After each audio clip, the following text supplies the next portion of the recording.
Hello,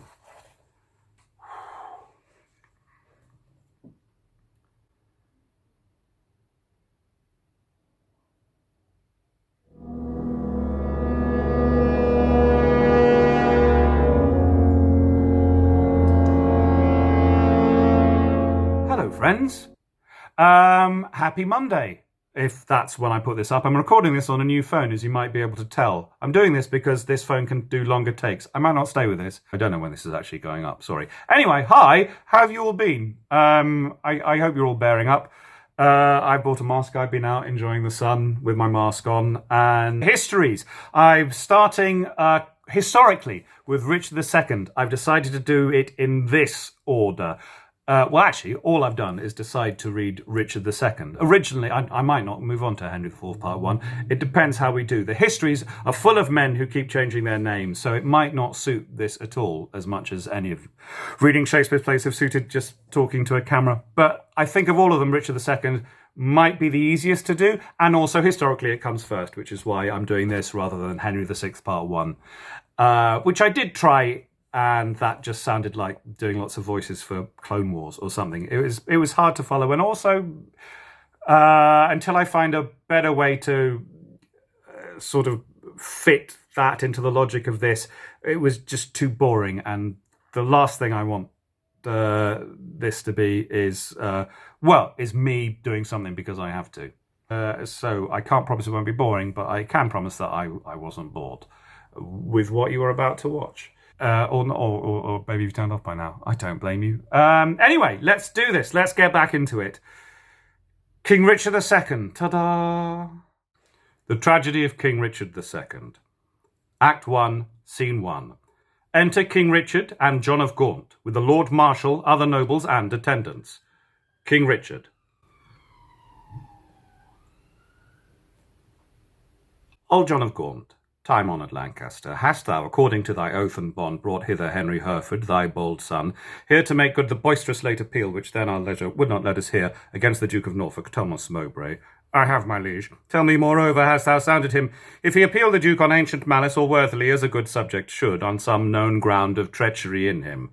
As near as I could sift him on that argument, on some apparent danger seen in him, aimed at your highness. No inveterate malice. Then call them to our presence. Exit one or more. Face to face and frowning, brow to brow, ourselves will hear the accuser and the accused freely speak. High-stomached are they both, and full of ire, in rage, deaf as the sea, hasty as fire. Enter Bolingbroke, Duke of Hereford, and Mowbray, Duke of Norfolk. Bolingbroke. Many years of happy days before, my gracious sovereign, my most loving liege. Mowbray. Each day still better others' happiness, until the heavens, envying earth's good hap, add an immortal title to your crown. We thank you both. Yet one but flatters us, as well appeareth by the cause you come, namely to appeal each other of high treason. Cousin of Hereford, what dost thou object against the Duke of Norfolk, Thomas Mowbray? First, heaven be the record to my speech. In the devotion of a subject's love, tendering the precious safety of my prince, and free from other misbegotten hate, come I appellant to this princely presence. Now, Thomas Mowbray, do I turn to thee. Mark my greeting well. For what I speak my body shall make good upon this earth, or my divine soul answer it in heaven. Thou art a traitor and a miscreant, too good to be so, and too bad to live, since the more fair and crystal is the sky, the uglier seem the clouds that in it fly. And once more, the more to aggravate the note with a foul traitor's name, stuff I thy throat! And wish, so please my sovereign, ere I move what my tongue speaks, my right-drawn sword may prove. Mowbray. Oh, let not my cold words here accuse my zeal. 'Tis not the trial of a woman's war, the bitter clamour of two eager tongues can arbitrate this cause betwixt us twain. The blood is hot that must be cooled for this. Yet can I not of such tame patience boast as to be hushed, and naught at all to say. First, the fair reverence of your highness curbs me from giving reins and spurs to my free speech, which else would post until it had returned these terms of treason double down his throat. Setting aside his high blood's royalty, and let him be no kinsman to my liege, I do defy him, and I spit at him. Call him a slanderous coward and a villain, which to maintain I would allow him odds and meet him, were I tied to run afoot even to the frozen ridges of the Alps, or any other ground inhabitable. Wherever Englishman dare set his foot, meantime let this defend my loyalty. By all my hopes, most falsely doth he lie. Bolingbroke, throwing down his gage. Pale, trembling coward, there I throw my gage, disclaiming here the kindred of the king, and lay aside my high blood's royalty, which fear, not reverence, makes thee to accept. If guilty dread hath left thee so much strength as to take up mine honour's pawn, then stoop! By that, and all the rights of knighthood else will I make good against thee, arm to arm. What I have spoke, or thou canst worse devise. Mowbray, taking up the gage. I take it up, and by that sword I swear which gently laid my knighthood on my shoulder, I'll answer thee in any fair degree or chivalrous design or knightly trial, and when I mount, alive may I not light if I be traitor or unjustly fight. King Richard to Bolingbroke. What doth our cousin lay to Mowbray's charge? It must be great that can inherit us so much as of a thought of ill in him. Look what I speak. My life shall prove it true. The Mowbray hath received 8,000 nobles in name of lendings for your highness soldiers, the which he hath detained for lewd employments like a false traitor and an injurious villain. Besides, I say, and will in battle prove, or here or elsewhere, to the furthest verge that ever was surveyed by English eye, that all the treasons for these 18 years complotted and contrived in this land fetch from false Mowbray their first head and spring. Further I say, and further will maintain upon his bad life to make all this good, that he did plot the Duke of Gloucester's death, suggest his soon-believing adversaries, and consequently, like a traitor coward, slewest out his innocent soul through streams of blood, which blood, like sacrificing Abel's, cries even from the tongueless caverns of the earth to me for justice and rough chastisement, and by the glorious worth of my descent, this arm shall do it, or this life be spent. How high a pitch his resolution soars! Thomas of Norfolk, what sayest thou to this? Oh, let my sovereign turn away his face, and bid his ears a little while be deaf, till I have told this slander of his blood how God and good men hate so foul a liar. Mowbray, impartial are our eyes and ears. Were he my brother, nay, my kingdom's heir, as he is but my father's brother's son. Now by my sceptre's oar I make a vow, such neighbour nearness to our sacred blood should nothing privilege him, nor partialize the unstooping firmness of my upright soul. He is our subject, Mowbray. So art thou. Free speech and fearless I to thee allow. Well then, Bolingbroke, as low as to thy heart through the false passage of thy throat. Thou liest! 3 parts of that receipt I had for Calais dispersed I duly to his highness soldiers. The other part reserved I by consent. For that my sovereign liege was in my debt upon remainder of a dear account since last I went to France to fetch his queen. Now swallow down that lie. For Gloucester's death, I slew him not, but to my own disgrace neglected my sworn duty in that case. For you, my noble lord of Lancaster, the honourable father to my foe, once did I lay an ambush for your life, for trespass that doth vex my grieved soul, but ere I last received the sacrament, I did confess it, and exactly begged your grace's pardon, and I hope I had it. This is my fault. As for the rest appealed, it issues from the rancour of a villain, a recreant, and most generous traitor, which in myself I boldly will defend. He throws down his gage, and interchangeably hurl down my gage upon this overweening traitor's foot, to prove myself a loyal gentleman, even in the best blood chambered in his bosom. In haste whereof most heartily I pray your highness to assign our trial day.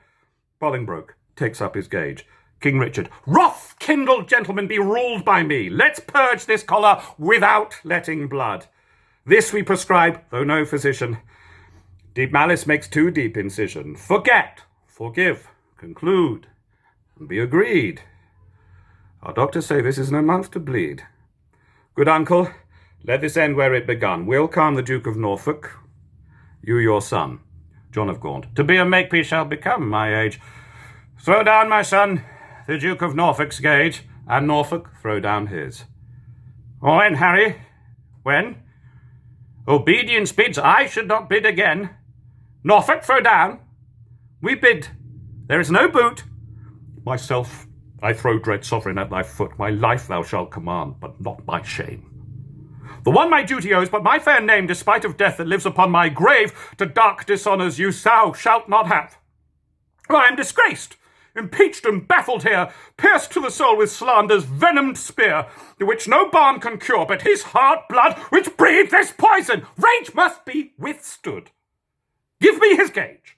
Lions make leopards tame, yea, but not change his spots. Take but my shame, and I resign my gage. My dear, dear lord, the purest treasure mortal times afford is spotless reputation. That away men are but gilded loam or painted clay. A jewel in a 10 times barred up chest is a bold spirit in a loyal breast. Mine honour is my life. Both grow in one. Take honour from me, and my life is done. Then, dear my liege, mine honour let me try. In that I live, and for that will I die. Cousin, throw down that gage. Do you begin? Oh, God, defend myself from such deep sin. Shall I seem crestfallen in my father's sight? With pale beggar fear impeach my height before this outdead dastard? Ere my tongue shall wound my honour with such feeble wrong, or sound so base a pearl, my teeth shall tear the slavish motive of recanting fear, and spit it bleeding in his high disgrace, where shame doth harbour, even in Mowbray's face. Exit John of Gaunt. King Richard.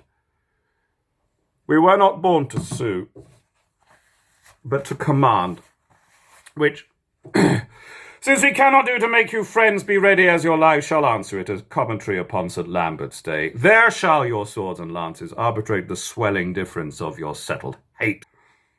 Since we cannot atone you, we shall see justice design the victor's chivalry. Lord Marshal, command our officers at arms, be ready to direct these home alarms. Exeunt. Scene 2.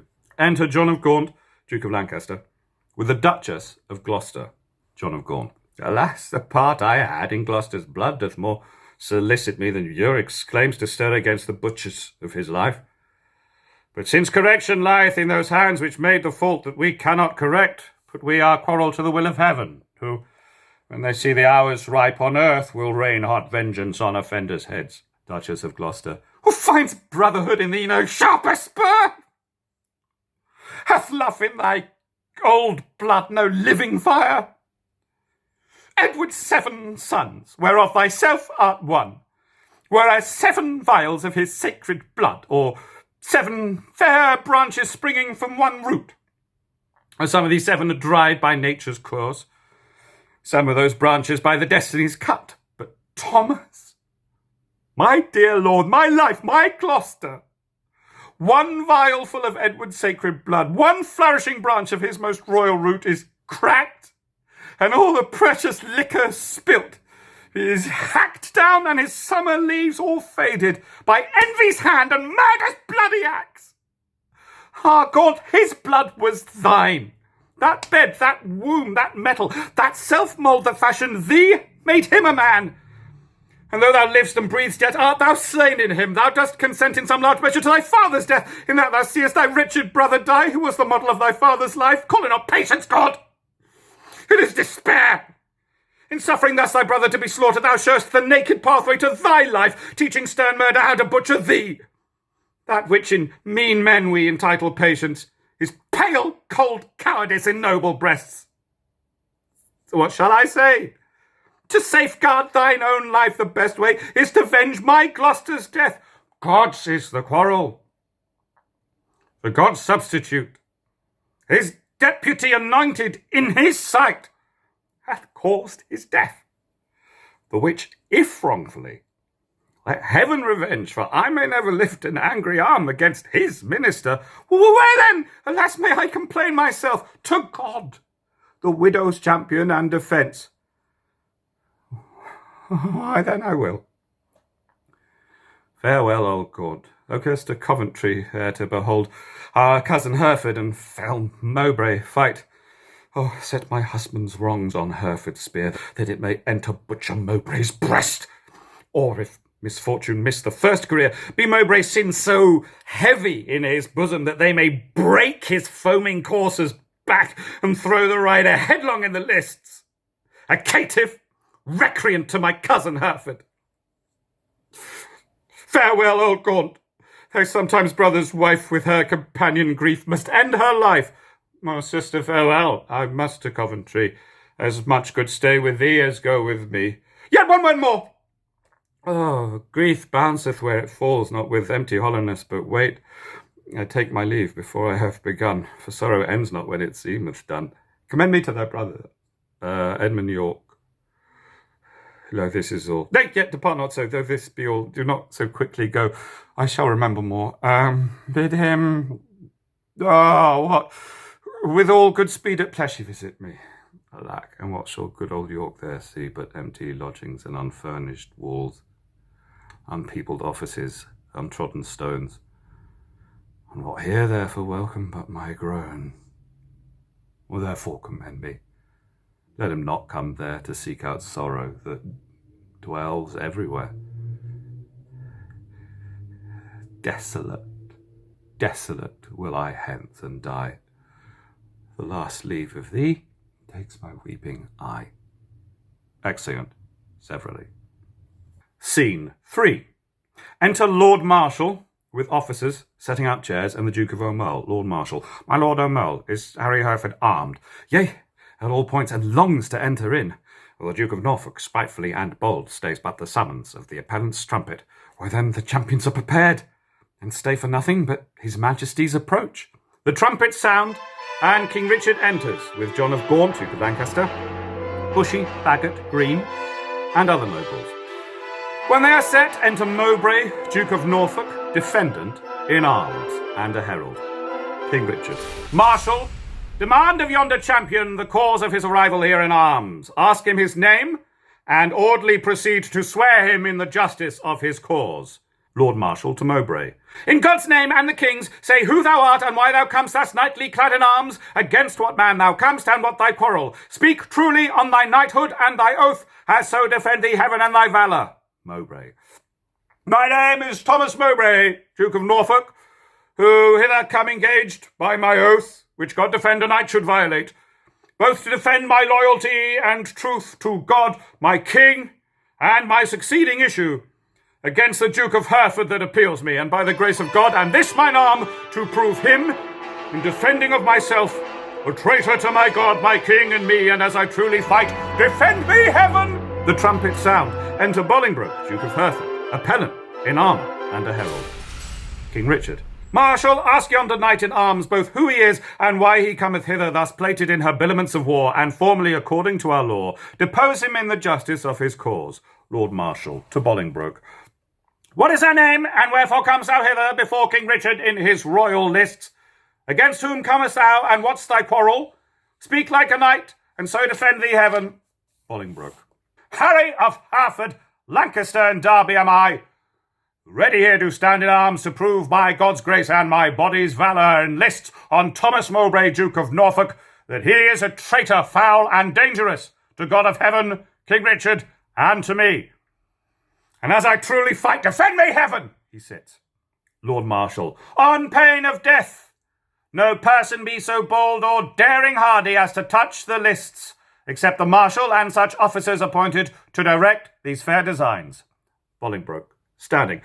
Lord Marshal, let me kiss my sovereign's hand and bow my knee before his Majesty, for Mowbray and myself are like two men that vow a long and weary pilgrimage.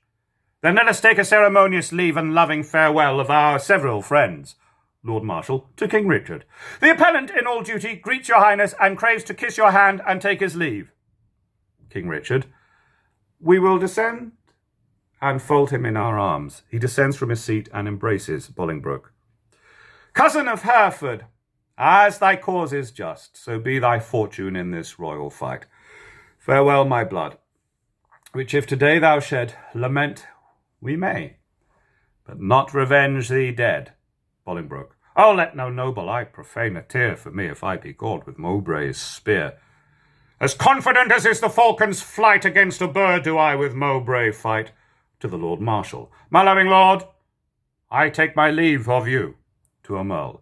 Of you, my noble cousin, Lord O'Merle, not sick, although I have to do with death, but lusty, young, and cheerly drawing breath. Lo, as at English feast, so I regreet the daintiest last, to make the end most sweet. To Gaunt, kneeling. O thou, the earthly author of my blood, whose youthful spirit in me regenerateth with a twofold vigour, lift me up to reach at victory above my head. Add proof unto mine armour with thy prayers, and with thy blessing steel my lance's point, that it may enter Mowbray's waxen coat and furbish new the name of John of Gaunt, even in the lusty heavier of his son. John of Gaunt. God in thy good cause make thee prosperous. Be swift like lightning in the execution, and let thy blows doubly redoubled fall like amazing thunder on the casque of thy adverse pernicious enemy. Rouse up thy youthful blood, be valiant and live. Bolingbroke standing. Mine innocence and St. George to thrive. Mowbray standing. However God or fortune cast my lot, there lives or dies, true to King Richard's throne, a loyal, just, and upright gentleman. Never did captive with a freer heart cast off his chains of bondage and embrace his golden, uncontrolled enfranchisement more than my dancing soul doth celebrate this feast of battle with mine adversary. Most mighty liege, my companion peers, take from my mouth the wish of happy years, as gentle and as jocund as to jest go I to fight. Truth hath a quiet breast. King Richard. Well, farewell, my lord. Securely I espy virtue with valour couched in thine eye. Order the trial, Marshal, and begin. Lord Marshal. Harry of Hereford, Lancaster, and Derby, receive thy lance, and God defend the right. An officer bears a lance to Bolingbroke. Bolingbroke. Strong as a tower in hope, I cry amen. Lord Marshal to an officer. Go bear this lance to Thomas, Duke of Norfolk. An officer bears a lance to Mowbray. First herald. Harry of Hereford, Lancaster, and Derby stands here for God his sovereign and himself on pain to be found false and recreant, to prove the Duke of Norfolk, Thomas Mowbray, a traitor to his God, his king, and him, and dares him to set forward to the fight. Second herald. Here standeth Thomas Mowbray, Duke of Norfolk, on pain to be found false and recreant, both to defend himself and to approve Henry of Hereford, Lancaster, and Derby, to God his sovereign, and to him disloyal, courageously and with a free desire, attending but the signal to begin. Lord Marshal. Sound trumpets and set forward combatants! A charge is sounded. King Richard throws down his warder. Stay! The king hath thrown his warder down. King Richard. Let them lay by their helmets and their spears, and both return back to their chairs again. Bolingbroke and Mowbray disarm and sit. Withdraw with us, and let the trumpets sound while we return these dukes what we decree. A long flourish, during which King Richard and his nobles withdraw and hold council, and then come forward. King Richard addresses Bolingbroke and Mowbray. Draw near, and list what with our counsel we have done. For that our kingdom's earth should not be soiled with that dear blood which it hath fostered. For our eyes do hate the dire aspect of civil wounds ploughed up with neighbours' swords, which so roused up with boisterous untuned drums, with harsh resounding trumpets, dreadful bray, and grating shock of wrathful iron arms, might from our quiet confines fright fair peace, and make us wade even in our kindred's blood. Therefore we banish you our territories. You, cousin Hereford, upon pain of life, till twice 5 summers have enriched our fields, shall not regreet our fair dominions, but tread the stranger paths of banishment. Your will be done. This must my comfort be, that sun that warms you here shall shine on me, and those his golden beams to you here lent shall point on me and gild my banishment. Norfolk, for thee remains a heavier doom, which I with some unwillingness pronounce. The sly, slow hours shall not determinate the dateless limit of thy dear exile. The hopeless word of never to return breathe I against thee, upon pain of life. Mowbray. A heavy sentence, my most sovereign liege, and all unlooked for from your highness' mouth. A dearer merit, not so deep a maim as to be cast forth in the common air, have I deserved at your highness' hands. The language I have learned these 40 years, my native English, now I must forego, and now my tongue's use is to me no more than an unstringed viol or a harp, or like a cunning instrument cased up, or being open, put into his hands that knows no touch to tune the harmony. Within my mouth you have enjailed my tongue, doubly portcullised with my teeth and lips, and dull, unfeeling, barren ignorance is made my jailer to attend on me. I'm too old to fawn upon a nurse, too far in years to be a pupil now. Or what is thy sentence then but speechless death, which robs my tongue from breathing native breath? It boots thee not to be compassionate after our sentence. Plaining comes too late. Well, unless I turn me from my country's light, to dwell in solemn shades of endless night. Now return again, and take an oath with thee to both. Lay on our royal sword your banished hands. Swear by the duty that you owe to God, our part therein we banish with yourselves, to keep the oath that we administer. You never shall, so help you truth and God, embrace each other's love in banishment, nor never look upon each other's face, nor never write, regreet, nor reconcile this lowering tempest of your homebred hate, nor never by advised purpose meet to plot, contrive, or complot any ill against us, our state, our subjects, or our land. Bolingbroke. I swear, and I, to keep all this. Norfolk, so far as to mine enemy, by this time had the king permitted us, one of our souls had wandered in the air, banished this frail sepulchre of our flesh, as now our flesh is banished from this land. Confess thy treasons ere thou fly the realm. Since thou hast far to go, bear not along the clogging burden of a guilty soul. No, Bolingbroke, if ever I were traitor, my name be blotted from the book of life, and I from heaven banished as from hence. What thou art! God, thou and I do know, and all too soon I fear the king shall rue. Farewell, my liege. Now no way can I stray, save back to England all the world's my way. King Richard.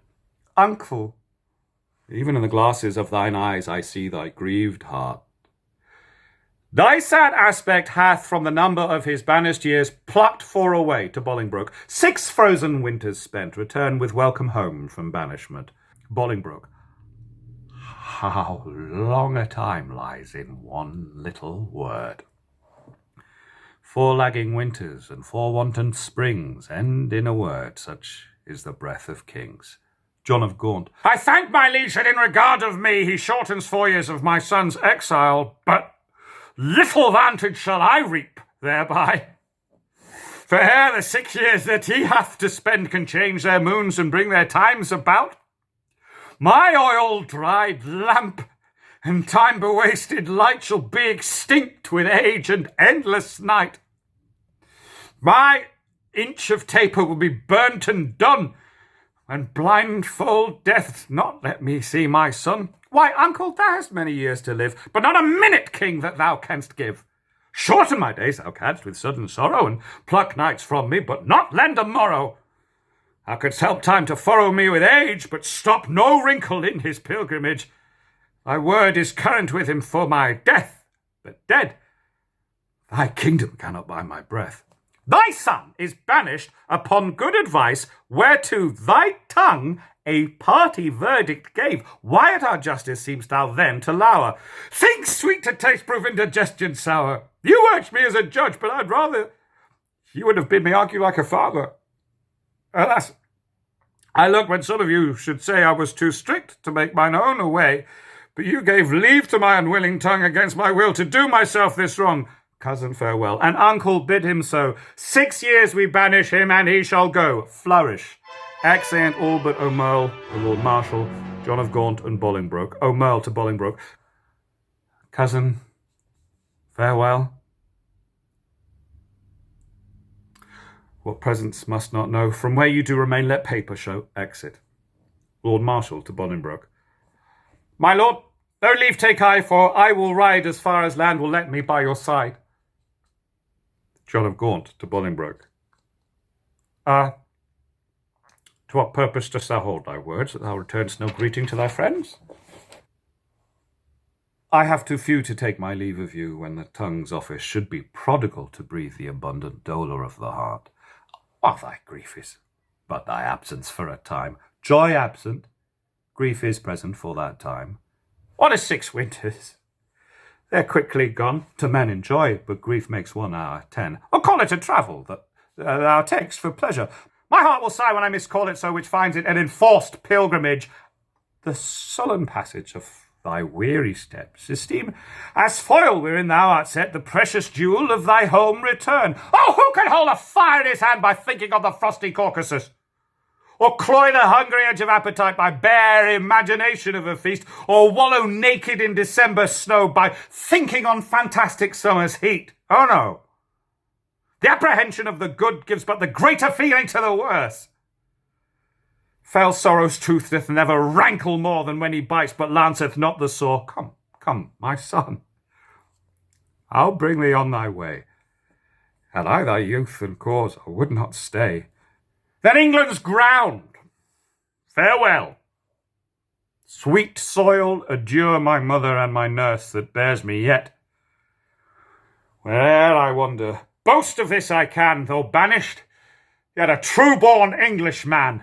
Excellent. Scene 4. Enter King Richard with Green and Bagot at one door, and the Lord O'Merle at the other. Richard. We did observe. Ah, Cousin O'Merle, how far brought you High Hereford on his way?